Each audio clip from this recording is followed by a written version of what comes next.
Livro do profeta Samuel, o capítulo é o capítulo de número 9.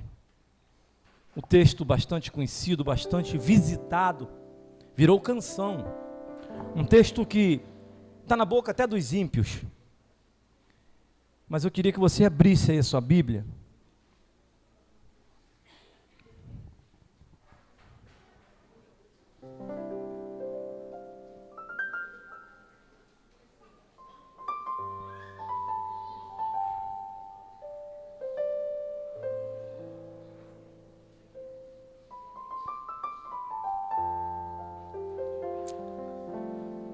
Está escrito assim, segundo o livro do profeta Samuel, o capítulo é o capítulo de número 9.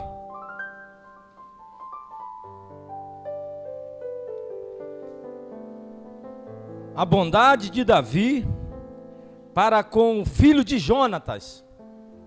Escrito assim está: disse Davi: resta ainda porventura alguém da casa de Saul, para que eu use de bondade para com ele, por amor de Jonatas? Havia um servo na casa de Saul, cujo nome era Ziba. Chamaram-no, que viessem a Davi. Perguntou-lhe o rei: és tu, Ziba? Respondeu: eu mesmo, o teu servo. Disse-lhe o rei: não há ainda alguém da casa de Saul, para que eu use eu da bondade de Deus para com ele? Então Ziba respondeu ao rei: ainda há um filho de Jonatas, aleijado de ambos os pés. E onde estás? Perguntou-lhe o rei. E Ziba lhe respondeu: está na casa de Maquir, filho de Amiel, em Lodebar.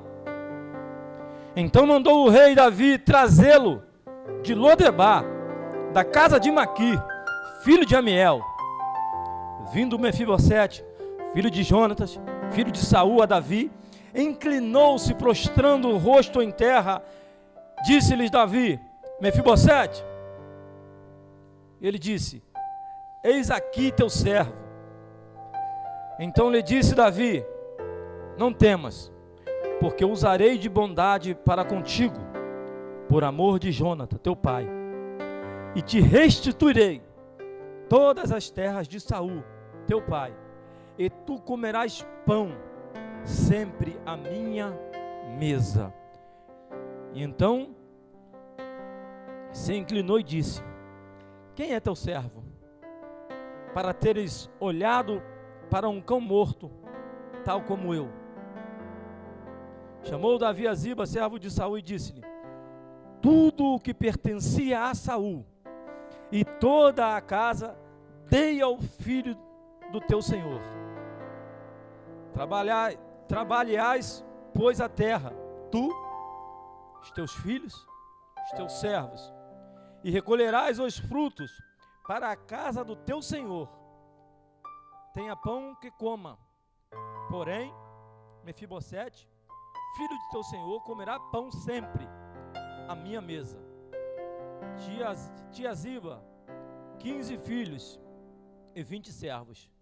Disse Ziba ao rei: segundo tudo quanto o meu senhor, o rei mandar, o seu servo assim o fará. Comeu, pois, Mefibosete à mesa de Davi, como um dos filhos do rei. Tinha Mefibosete um filho pequeno, cujo nome era Mica. Todos quantos moravam em casa de Ziba eram servos de Mefibosete. Morava Mefibosete em Jerusalém, porquanto comia sempre à mesa do rei. Ele era coxo de ambos os pés. Meus irmãos, esse capítulo 9, como eu disse, é um texto batido, porque já traz o relato, traz a história de um homem que fora agraciado ou alcançado através de uma aliança que havia sido feita pelo seu pai. O texto é por demais conhecido porque virou canções, que estourou na rádio. Mas existe dentro do texto algo que, de fato, é conhecido, mas não é explanado, não é anunciado aos quatro cantos do mundo, e muito pouco falado dentro das igrejas. Pois bem, eu queria então que você se apegasse a esse texto e fizesse uma viagem comigo. Um belo dia, o rei Davi estava assentado em uma repartição da sua casa, quem sabe, abanado por penas de pavão, pelos seus serviçais, quando de repente o Espírito sopra o seu ouvido e traz à memória uma aliança, ou seja, um pacto, um acordo que ele tinha feito com alguém. E esse alguém era ninguém mais, ninguém menos que Jônatan.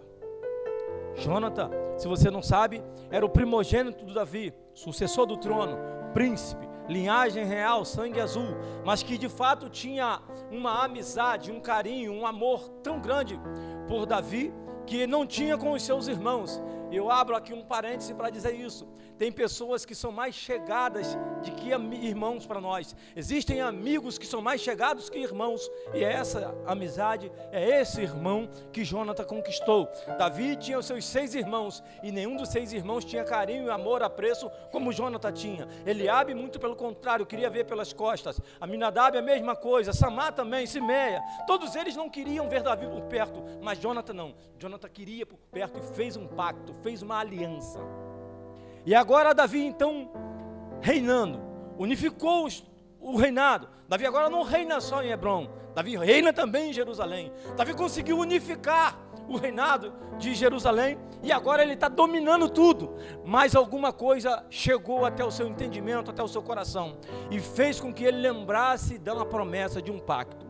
É verdade que não existia só Jonatas, ou melhor, que não existia só Mefibosete, filho de Jônatan vivo, da linhagem real. Existia também e ainda um irmão do rei Saul, a saber, o Jair, que lá na frente vai querer apedrejar Davi como um cão morto.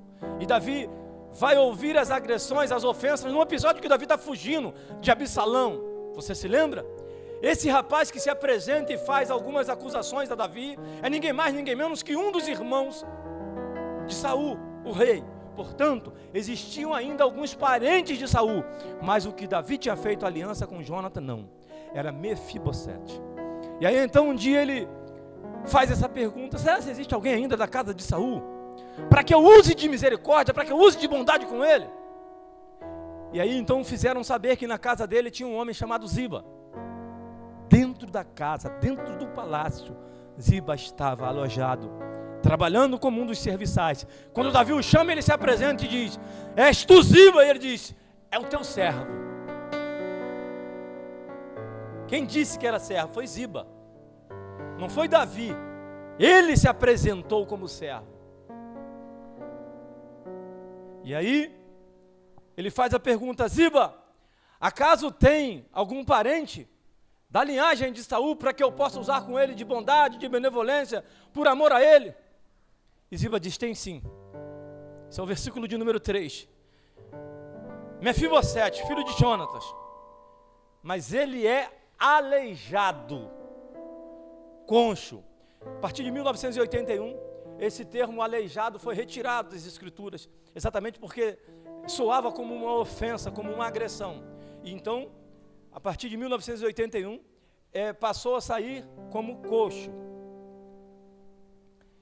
Mas o fato é de que a pergunta que o rei fez era se tinha alguém, não o que ele era, não o que ele tinha, porque para o rei não importa o que nós temos, o que importa para o rei é quem nós somos. Deixa eu seguir. Então, Davi mandou chamar Mefibosete, que estava morando na casa de uma pessoa generosa.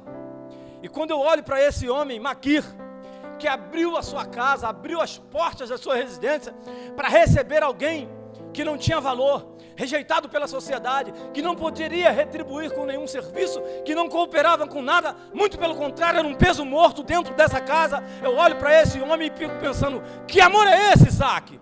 que faz com que alguém abra suas portas da casa para receber alguém que ele nem conhece, que não pode contribuir, oferecer com nada.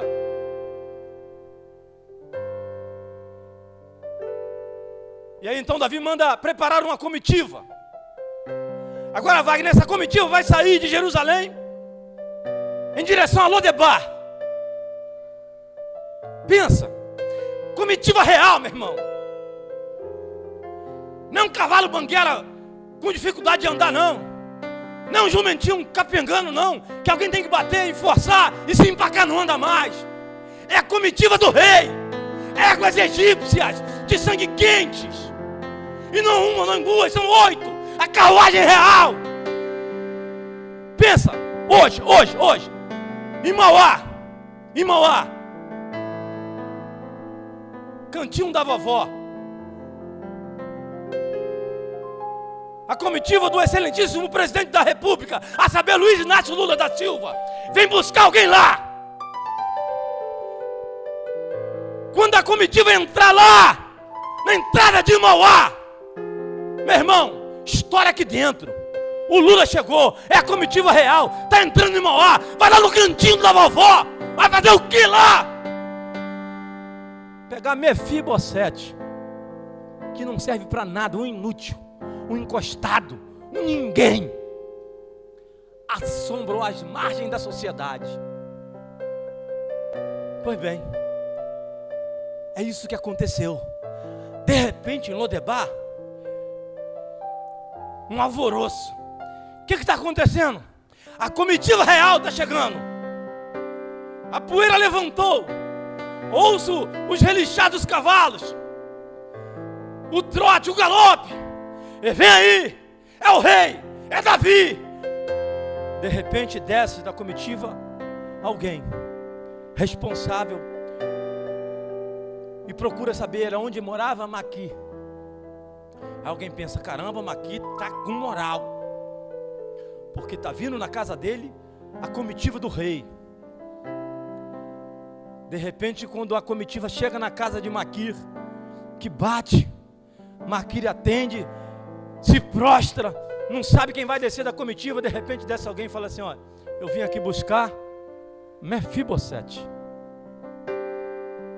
É estranho, né? Agora pensa o que passa pela cabeça desse homem chamado Mefibosete, que sabia que era nobre, sangue azul, linhagem real. Sabia que na sucessão natural das coisas ele era o herdeiro do trono, que agora Davi está sentado. Sabia que era príncipe, e por ser príncipe tinha direito de estar em um lugar melhor, está mais bem colocado. Mas não, está morando de favor em um lugar fétido, distante, longe de tudo e de todos, sem internet, sem água, sem luz. Mas agora ele entra nessa comitiva, um misto de sentimentos. O rei vai me honrar, o rei vai me restituir o trono, ou o rei vai me matar. O que vai acontecer? Ele não sabe. Eu e você sabemos, a gente conhece a história, mas ele não. Ele entra dentro dessa comitiva sem saber de nada. Ele entra dentro dessa comitiva pensando: eu estou indo em direção à morte, ou estou caminhando em direção à glória? Chega de ser humilhado, agora vou ser exaltado, ou vou baixar a sepultura. Ele não sabia de nada disso, mas ele vai. Quando ele chega diante do rei, a primeira coisa que ele faz é se prostrar. E o rei pergunta: és tu, Mefibosete? Ele diz: sim, o teu servo. E o rei então libera uma palavra. O rei diz: olha só, por causa de uma aliança que eu tenho com o teu pai, eu vou restituir todas as terras, todos os bens de Saul, pai do teu pai. E tu, Mefibosete, todos os dias da sua vida, sentará à mesa com o rei e comerá comigo. Talvez Ziba pense, talvez Mefibosete pense: eu sou aleijado, eu sou coxo. Mas saiba de uma coisa: A mesa nos nivela, porque todos que estão em volta à mesa estão sentados. E a mesa esconde as nossas imperfeições. Quem está sentado na mesa não consegue ver o pé do outro que está do outro lado. A menos que esteja a curiosidade de olhar para o baixo da mesa. Mas isso aí já é o papel de outro. É do Ziba. Aguenta que eu vou chegar nele. Agora Mefibosete tem uma promessa. Restituição de todos os bens. Davi agora chama Ziba e diz assim: Ziba, você, com seus 15 filhos, com os 20 serviçais, todos vocês agora vão plantar e vão colher para a mesa do teu senhor. Mas o teu senhor se sentará comigo todos os dias. É no mínimo curioso olhar para o Antigo Testamento, composto de 39 livros. 39 livros. E existir nesses 39 livros, dependendo da versão, 2, no máximo 3 citações do demônio.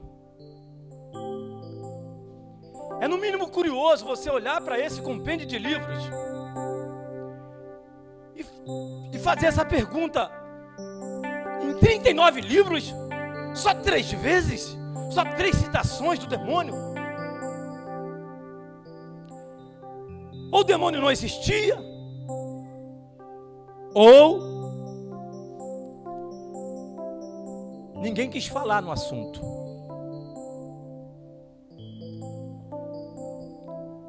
Os profetas não falavam, os sacerdotes não falaram, os reis também não. Os teólogos, os entendidos, os doutores também não falavam. Mas não é porque não falavam que ele não existia. Eu não consigo olhar para esse Antigo Testamento, para esses 39 livros, e não ver a ação do demônio em alguma delas. Como, por exemplo, livro do Gênesis, o capítulo é o 3, onde encontramos uma serpente que vai seduzir Eva. Você pode acreditar em outra coisa, eu não. Eu não quero te forçar a acreditar no que eu acredito, mas é pensamento meu. Eu não consigo olhar para esse livro e encontrar uma mulher chamada Jezabel e as ações, a atitude dela, e olhar e achar que aquilo é normal. Não pode ser normal. Só pode ser ação do inimigo, do demônio, sobre a vida de Jezabel. Eu não consigo olhar para a vida do grande rei Saul e achar que o espírito que está possuindo ele não é demônio. Não posso. Eu não posso olhar para esse livro e encontrar uma série de coisas que me fazem entender e acreditar que o diabo existia. Só que ninguém falava. Tudo bem. Só que acontece uma coisa: por nós não falarmos, não quer dizer que ele não existe. Eu perdi uma irmã, vai fazer agora 6 anos ou 5, acho que é 5. Câncer de mama. Levou 15 dias para morrer depois que diagnosticaram o câncer. Morreu com 44 anos. 45 anos. Tem 5 anos isso. E aí, eu conversando com as outras 2 que restaram, e disse assim: olha, a avó morreu de câncer, primas morreram de câncer, nossa mãe morreu de câncer, agora a irmã. Ficaram vocês 2, era bom vocês fazerem um exame. Aí uma falou assim: não, eu vou procurar um médico, eu vou fazer. A mais nova disse: não, não vou. Eu não vou mexer com o que está quieto, não. Aí eu falei: você não ir fazer o exame não quer dizer que você não tem a doença. E você indo fazer, quer dizer que você pode descobrir antes e tratar. E ela relutou muito para poder fazer o exame. É a mesma coisa aqui, ninguém fala. Está abafado o caso. Mas o diabo existia. Eu digo isso porque um movimento no final dos anos 70, as famosas cruzadas, ela fez isso com maestria. Isso o que, pastor? Ela conseguiu explanar, trazer o assunto demônio. Lembra? Grande Billy Graham e as suas cruzadas, ou até mesmo as cruzadas militares que aconteceram no Oriente Médio. Ali, o demônio ganhou ascensão no final dos anos 70. Guarda isso. Porque quando nós viramos a Bíblia, quando nós saímos do Gênesis a Malaquias, encontramos no máximo 3 citações. Quando a gente vira a Bíblia, que a gente entra nos evangelhos, mais de 70 aparições. O que houve, pastor? Ele nasceu junto com Jesus? Não, mas um dia o evangelista João, no capítulo 3, no versículo 8, disse, na parte B do versículo: eis que para isso se manifestou o Filho de Deus, para desfazer todas as obras do demônio, do diabo.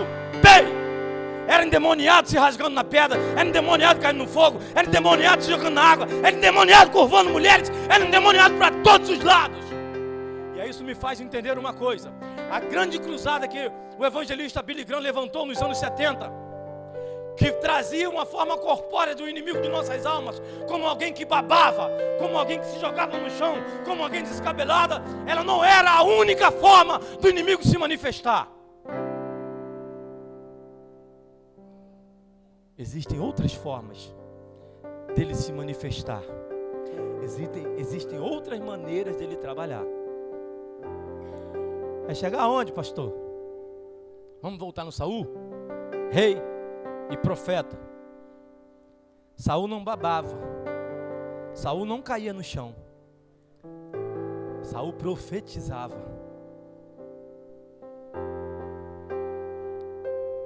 Existem casamentos sendo desfeitos.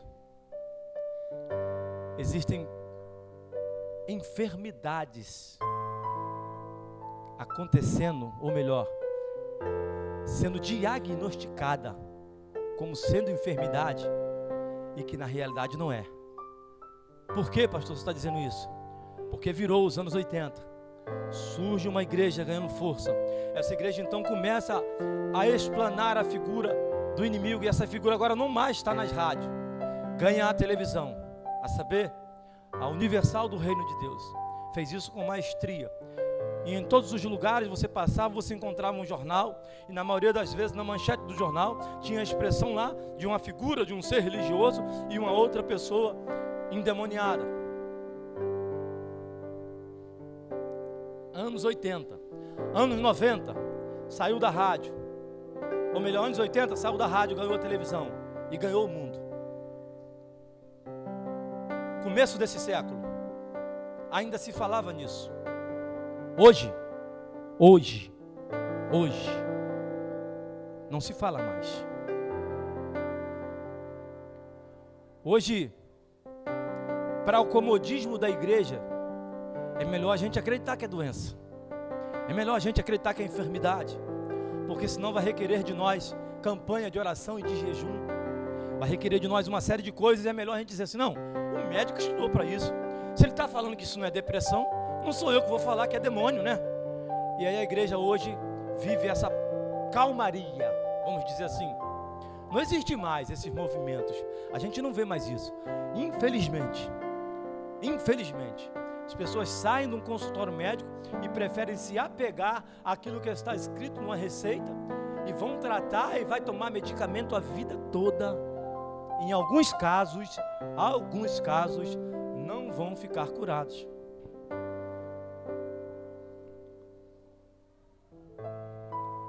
Pastor, o que o senhor está querendo trazer para o nosso conhecimento? Eu vou dizer a primeira coisa. O texto que nós usamos, ele traz 4 personagens: Davi, o grande rei, o Ziba, o Maqui e Mefibosete.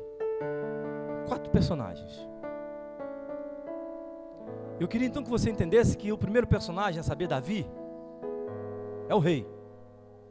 Sobre o cetro de Davi está a autoridade. É Davi quem escolhe quem morre e quem vive. É Davi quem escolhe quem vai abençoar e quem vai amaldiçoar. Tanto é que ele disse, olha, tudo que era de Saul agora é teu. Davi então tem autoridade. Davi tem um domínio. Davi, uma expressão muito jovial e atual, é o cara. Então eu queria que você entendesse, na pessoa do grande rei, olhasse e identificasse na pessoa do rei Davi, o nosso rei Jesus, o nosso Senhor. Por quê, pastor? Para extrair a primeira lição. Qual? A aliança que Davi tinha com Jonatas. Jonatas morreu, acabou. Mas a aliança que Davi tinha com Jonatas estava viva. Qual é o primeiro ensinamento? Não importa quantos anos leve, não importa quanto tempo vai demorar, ainda que você baixe sepultura, se você tem uma aliança com o rei, ele vai honrar os seus filhos na face da terra.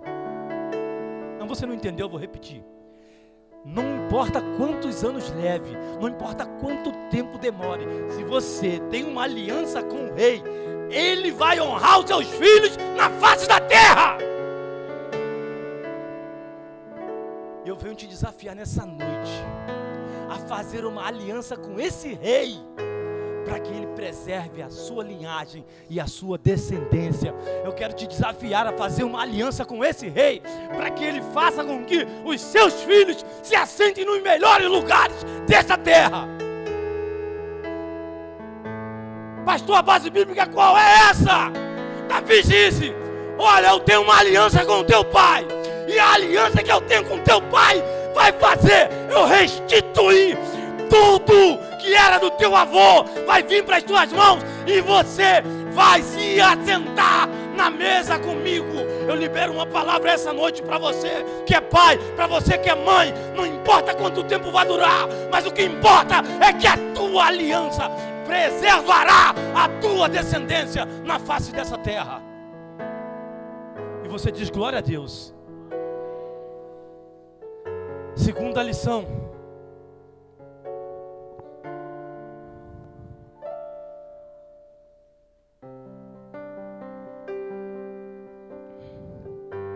assentar-se todos os dias na mesa do rei.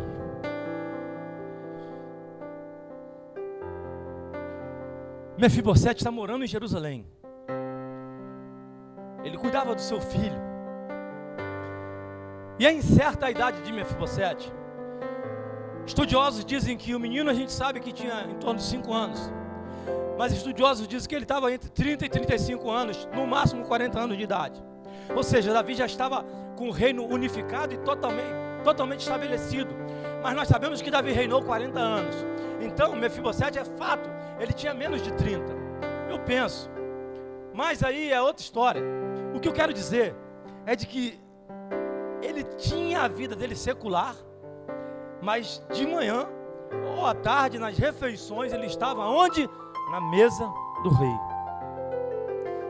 Ele tinha o privilégio de se assentar à mesa.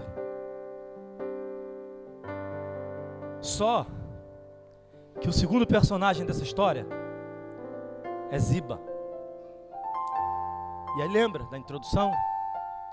Ziba, para mim, representa o inimigo de nossas almas, o acusador. E o versículo 3 fica claro, no 3, mas mais à frente ele vai mostrar quem ele é. Só que no 3, Davi faz uma pergunta, Davi diz assim, olha só, tem alguém? Davi perguntou se tinha, a resposta era simples, tem ou não, sim ou não, mas ele disse, tem, mas é aleijado de ambos os pés. O Ziba então ele toma a forma de um acusador, porque o acusador sabe que a partir do momento em que nós entramos na presença do rei, ainda que a gente tenha uma vida secular, quando a gente chega, ou quando a gente já chega à mesa, não existe mais falhas, não existe pecados, não existe transgressões, porque Ele perdoou tudo. O problema é que Ziba sabe que quando a gente chega na presença do Rei, é a Bíblia que diz, não sou eu, que Jesus Cristo morreu, e a sua morte foi para quê? Para perdoar os nossos pecados. Então Ziba quer fazer a todo instante, a todo tempo, acusações infundadas e incabíveis ao nosso respeito. O Ziba, ele se apresenta como um acusador, para tentar tirar da mesa aquele que o rei quer chamar para a mesa. E aí então o segundo ensinamento é esse: o acusador vai tentar te tirar a todo instante da mesa.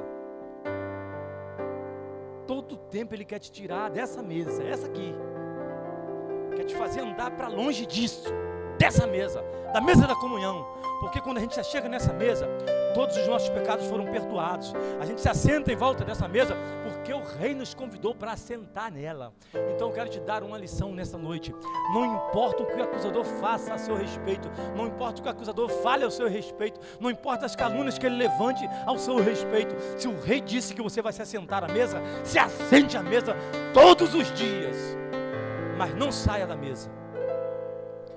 O interessante é que Mefibosete, ele vai se apresentar ao rei no episódio fatídico, quando o rei está fugindo de Absalão. Absalão dá um golpe de estado, toma o trono.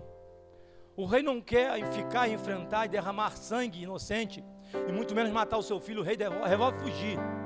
Mefibosete chama Ziba e fala assim: Ziba, prepara o meu jumento, eu vou fugir com o rei. Ziba prepara o jumento, mete o pé, deixa Mefibosete para trás. Quando Davi se dá conta, pergunta: cadê Mefibosete? Ziba se apresenta de novo: quem? Pô, rei, tu achava mesmo que ele ia te acompanhar? Ele viu a oportunidade, o trono ficou vazio, ele se assentou no trono, rei. Aquilo lá, na cabeça dele, é dele. Ele não vai vir contigo, ele não vai arriscar a sua vida. Só que minha Bíblia diz que Mefibosete, por esse tempo, rasgou as suas vestes, deitou cinza sobre o seu corpo, não comeu, não bebeu e não dormiu. Até que Absalão chega próximo onde estava o rei. Diz a Bíblia que fica enganchado com o cabelo num galho de árvore. E aí Joabe vai lá e mata o filho do rei. E aí quando o rei volta, lá vem Mefibosete, gatinhando, se rastejando, era aleijado, era concho. O rei olha para ele, sisudo, com a expressão fechada, e faz a mesma pergunta. A mesma pergunta que o rei fez para Ziba, o rei faz para ele. Diz assim: Mefibosete, por que tu não veio comigo? Aí ele disse: Senhor, eu não fui, mas eu queria, eu desejei ir.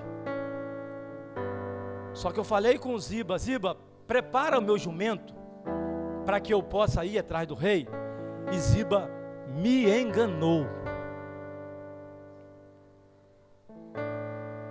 Sabe o que eu quero que você aprenda nessa noite? Que a história ela vai ter sempre dois lados,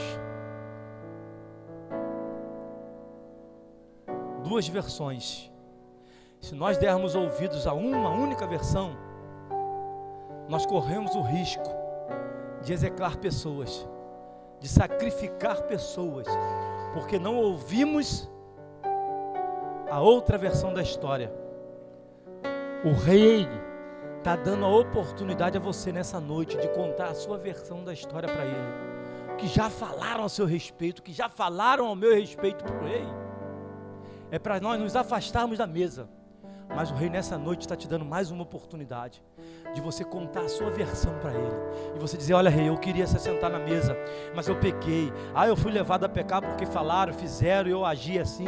Peça perdão diante desse rei, para que você volte a se sentar com alegria em volta dessa mesa. O rei deu a oportunidade a Davi de contar a versão, Davi, o grande rei, deu oportunidade a Mefibosete de contar a versão da história. Eu queria te desafiar. Eu não sei como você chegou aqui nessa noite. Eu não sei o que falaram de você. Eu não sei se na sua casa, se na empresa. Eu não sei aonde. Mas eu sei de uma coisa. Se você ouviu o que falaram de você e não foi até essa pessoa, para ouvir dessa pessoa a real história, você corre o risco de execrar essa pessoa, sendo essa pessoa inocente. Dê a oportunidade dessa pessoa abrir o coração e falar contigo. E o que é melhor, dê a oportunidade dessas pessoas de ouvirem de você também a versão da sua história.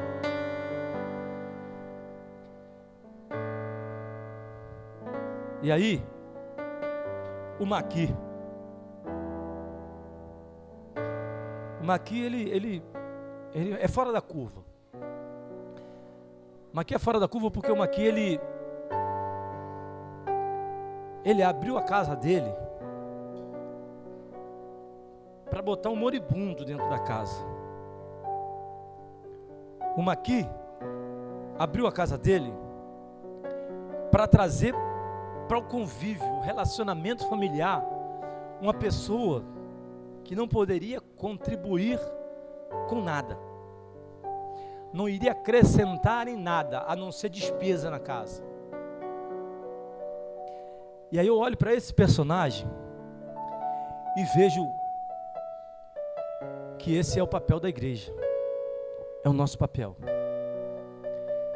de abrirmos as portas. E essa não tem sido a realidade da maioria das igrejas. Quando as pessoas chegam, fazemos logo um conceito, olhamos para a roupa, olhamos para as vestes, olhamos se essa pessoa, como é que essa pessoa veio, de onde essa pessoa veio. E aí, a partir das vestes dessas pessoas, nós fazemos um julgamento e acreditamos que essas pessoas não podem estar no convívio conosco. Maqui está dando uma lição para a igreja. Maqui está dizendo assim: olha, a gente tem que abrir as nossas portas para receber todos aqueles que são filhos de Deus. Pois bem, se o Davi simboliza o grande rei de Israel, o nosso Deus, se Mefibosete simboliza alguém que precisava da ajuda desse rei e recebe o favor do rei, se Maqui é alguém que abre a porta, e se Ziba é o acusador, a pergunta que não quer calar, para concluir a mensagem, quem somos nós? Nesse texto que nós acabamos de ler.